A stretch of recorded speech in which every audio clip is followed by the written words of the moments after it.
بسم اللہ الرحمن الرحیم۔ جن چیزوں سے استنجا بلا کراہت درست ہیں وہ کیا کیا چیزیں ہیں؟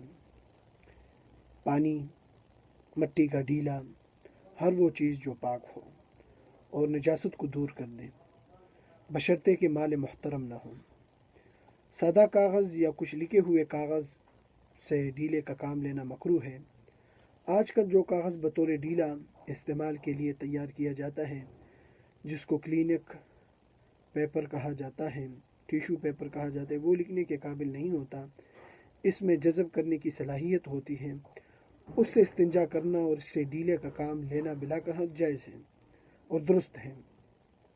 اگر یہ کاغذ مٹی کے ڈیلوں کی طرح جاذب ہوتے ہیں تو ان کا بھی حکم وہی ہے جو مٹی کے ڈیلوں کا ہے، کہ اگر سوراخ سے ادھر ادھر پیشاب نہیں پھیلا ہے یا پھیلا ہے مگر اٹھنی کی مقدار کے اندر ہی پھیلا ہے تو اس کے استعمال کے بعد محض وضو کر کے بھی نماز پڑھ سکتے ہیں، ورنہ پانی سے بھی پاکی حاصل کرنا ضروری ہے۔ افضل یہ ہے کہ پہلے ڈیلے سے نجاست زائل کی جائے اور اس کے بعد پانی استعمال کیا جائے۔ البتہ آج کل شہروں میں فلش وغیرہ کی وجہ سے ڈیلے کا استعمال بہت تکلیف دہ ثابت ہوتا ہے۔ ڈیلے پھینکنے سے پانی کا راستہ بند ہو جاتا ہے، جو بہت سخت ایذا کا باعث بنتا ہے۔ پھر ان کی صفائی میں بھی بہت دقت پیش آتی ہے۔